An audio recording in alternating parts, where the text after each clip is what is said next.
O livro de Jó é um livro profundo e muito único na Bíblia por uma série de razões. A história se passa numa terra obscura e distante de Israel, chamada Uz.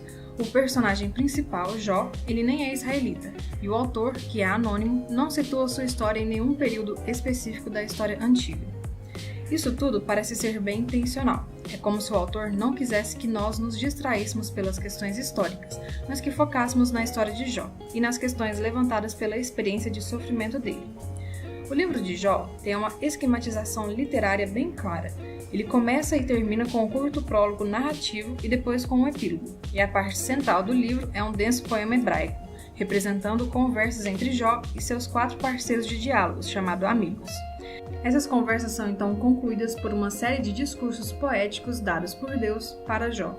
Vamos nos aprofundar e ver como isso funciona. O prólogo introduz Jó e nos é dito que ele não tem nenhuma culpa, é um homem justo, que honra a Deus. Ele é um cara super do bem. E então, de repente, somos transportados para as esferas celestiais, onde Deus está tendo um encontro com sua equipe. É uma imagem bem comum no Antigo Testamento, descrevendo como Deus governa o mundo. E entre essas criaturas celestiais está a figura chamada Satã, que em hebraico significa o acusador ou o promotor. Deus apresenta Jó como este homem verdadeiramente justo, e então o acusador desafia a política de Deus de recompensar pessoas justas como Jó. Ele diz que a única razão para que Jó obedeça a Deus é porque ele o abençoa de forma próspera. Deixe-o sofrer e então veremos o quão justo ele realmente é. E então Deus concorda em deixar o acusador afligir Jó, com sofrimento. Agora, esse é o ponto da história em que a maioria de nós pensa: o quê? Por que Deus fez isso? E então nós assumimos que o livro irá responder a essas questões. Por que Deus permite que pessoas boas sofram? Mas ao lermos o livro, essa questão não é respondida. Nada no livro responde essa questão. O prólogo está ajeitando as verdadeiras questões que o livro tenta responder. Questões sobre a justiça de Deus e se Deus opera no universo de acordo com seus princípios estritos de justiça. E as respostas a essas perguntas vêm ao lermos o livro até o fim, não no começo. A principal razão para o sofrimento de Jó simplesmente nunca é revelada. Então o prólogo conclui com Jó atordoado e em sofrimento, que é repreendido por sua mulher, e depois ele é abordado por 3 amigos que tentarão prover sabedoria e conselho. Seus nomes são Elifaz, Bildade e Zofar. Eles são todos não israelenses, como Jó, e eles representam o melhor do pensamento antigo oriental sobre Deus e o sofrimento na condição humana. E isso continua na parte principal do livro. Primeiro Jó fala. É assim que essa seção do livro funciona. Primeiro, Jó irá falar e depois virá a resposta de um amigo. Então Jó irá responder a esse amigo e outro amigo irá responder a resposta de Jó. E assim vai e volta por 3 ciclos. E todo esse debate é focado em 3 questões. Deus é realmente justo em seu caráter? E Deus realmente governa o universo de acordo com seus princípios estritos de justiça? E se sim, então como o sofrimento de Jó é explicado? E como nós veremos, Jó e seus amigos, eles estão trabalhando com a suposição de como a justiça de Deus deve parecer neste mundo. Isto é, de que todas as coisas que acontecem no universo devem operar de acordo com os princípios estritos da justiça. Então, se você é sábio, uma boa pessoa e honra a Deus, coisas boas irão acontecer com você, Deus irá recompensá-lo. Mas se você é mau, estúpido e faz coisas pecaminosas, coisas más irão acontecer com você, Deus irá punir você. Agora, a argumentação constante de Jó nos seus discursos é primeiramente que ele é inocente, e então a aplicação disso é que seu sofrimento não é uma punição divina. Agora, nós sabemos pelo prólogo que ambas essas coisas são verdade. Deus mesmo disse que Jó era justo e sem culpa, e então Jó conclui seu argumento acusando a Deus. Ou Deus não governa o mundo de acordo com sua justiça, ou pior, o próprio Deus é simplesmente injusto. Os amigos, por outro lado, discordam.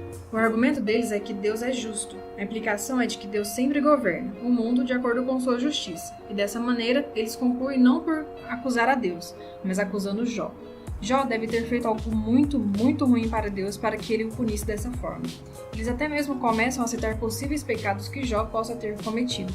Jó protesta contra tudo isso. De fato, ele fica de saco cheio desses amigos, que ele eventualmente desiste deles. Ele leva seu caso diretamente a Deus. Agora, uma coisa a se considerar é que Jó está em uma montanha-russa de emoções nesses poemas. Ele costumava pensar que Deus era justo, mas agora ele não consegue reconciliar isso com o seu sofrimento. E então, Jó acusa Deus de forma explosiva de ser um valentão. Ele até chega a declarar que Deus orquestra toda a injustiça no mundo. Mas no momento que ele solta esse pensamento, ele fica aterrorizado com isso. porque ele quer acreditar e ter esperança de que Deus é verdadeiramente justo. E então ele faz uma última declaração de sua inocência, e ele demanda que Deus apareça pessoalmente para se explicar. Agora, nesse ponto que um amigo surpresa aparece, Eliú, o Buzita. Agora, ele não é um israelita, mas ele tem o nome hebreu. E Eliú tem a mesma suposição de Jó e seus amigos. Ele argumenta que Deus é justo e isso implica que Deus sempre opera no universo de acordo com sua justiça. Mas então, Eliú faz uma conclusão mais sofisticada sobre o porquê das pessoas boas sofrerem. Pode não ser pelos pecados do passado. Deus pode infligir o sofrimento como um aviso para alertar as pessoas para evitarem pecar no futuro.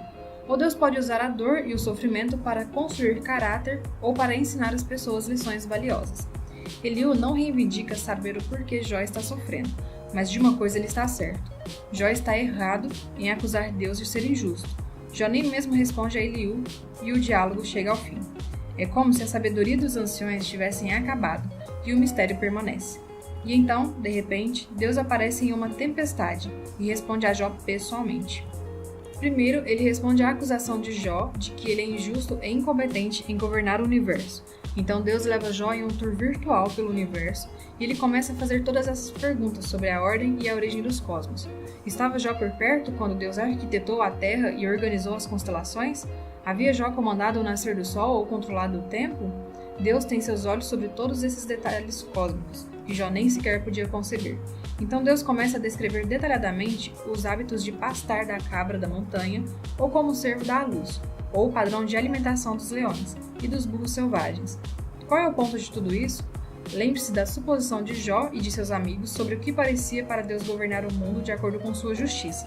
Debaixo de toda essa suposição está uma ainda mais profunda de que Jó e seus amigos têm uma perspectiva ainda mais ampla da vida para fazer tamanha afirmação sobre como Deus deve governar o mundo.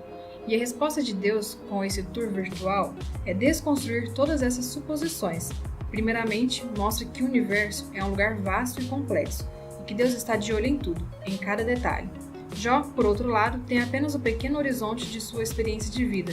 Sua visão de mundo é muito limitada, e o que parece ser injustiça divina do ponto de vista de Jó precisa ser visto em um contexto infinitamente mais largo. Jó simplesmente não está em uma posição para fazer tamanhas acusações contra Deus. Após esse tour, Deus pergunta a Jó se ele gostaria de governar o mundo por um dia de acordo com os princípios estritos de justiça que Jó e seus amigos presumem, punindo toda a humanidade de qualquer pessoa em qualquer momento como uma retribuição precisa. O fato é que fazer justiça em um mundo como o nosso é algo extremamente complexo. Nunca é preto e branco como Jó e seus amigos demonstravam pensar, o que leva ao último ponto de Deus. Ele começa a descrever essas duas criaturas fantásticas, Behemoth e Leviatã, que algumas pessoas pensam que são representações poéticas de um hipopótamo e um crocodilo. Mais provável que elas se refiram a criaturas bem conhecidas da mitologia do Antigo Oriente, que são usadas em outros lugares da Bíblia como símbolos da desordem e do perigo que existe no bom mundo de Deus. Essas criaturas, elas não são más. Deus está, na verdade, bem orgulhoso delas, mas elas também não são seguras. O ponto é que o mundo de Deus é maravilhoso, é muito bom, mas não é perfeito ou sempre seguro. O mundo de Deus tem ordem e beleza, mas também é selvagem e algumas vezes perigoso, como essas suas criaturas fantásticas. E então nós voltamos à grande questão sobre o sofrimento de Jó. Por que existe sofrimento no mundo de Deus, seja por terremotos ou animais, selvagens ou outros humanos? Deus simplesmente não explica o porquê. O que ele diz é que nós vivemos em um mundo extremamente complexo e maravilhoso, e que nesse estágio não é arquitetado para evitar o sofrimento. E essa é a resposta de Deus. Jó desafia a justiça de Deus, e Deus responde que Jó não tem conhecimento suficiente sobre o nosso universo para fazer tal afirmação. Jó demanda uma explicação completa de Deus, e o que Deus pede a Jó é que ele confie em sua sabedoria e em seu caráter. E então Jó responde com humildade e arrependimento. Ele se desculpa por acusar Deus e reconhece que ele ultrapassou as suas limitações. E então, de repente, o livro conclui com um curto epílogo. Primeiro, Deus diz que os amigos estavam errados, que suas ideias sobre a justiça de Deus eram apenas simples demais, não eram verdadeiras na complexidade do mundo ou da sabedoria de Deus. E então Deus diz que Jó falou corretamente sobre ele. Agora, isso é surpreendente, porque não se aplica a tudo que Jó falou. Quer dizer, nós sabemos que Jó tirou conclusões precipitadas e erradas, mas Deus ainda assim aprova a luta de Jó. A forma como Jó veio honestamente perante Deus com toda a sua emoção e dor, simplesmente queria falar com Deus diretamente. E Deus diz que esse é o jeito certo de processar tudo, através da luta e da oração. O livro conclui com Jó tendo sua saúde, sua família e sua riqueza, tudo restaurado, não como uma recompensa por bom comportamento, mas simplesmente como um presente generoso de Deus. O livro de Jó não resolve o quebra-cabeça do porquê coisas ruins acontecem com pessoas boas. Ao invés disso, nos convida a confiar na sabedoria de Deus quando nós nos encontrarmos sofrendo, ao invés de tentar e descobrir a razão para aquilo. Quando nós procuramos pelas razões, nós tendemos a simplificar Deus, como os amigos de Jó ou como Jó, acusando Deus, mas baseados em evidência limitada. E então, o livro de Jó nos convida a trazer nossa dor e nosso luto honestamente para Deus, a confiar que Deus realmente se importa e que Ele sabe o que Ele está fazendo.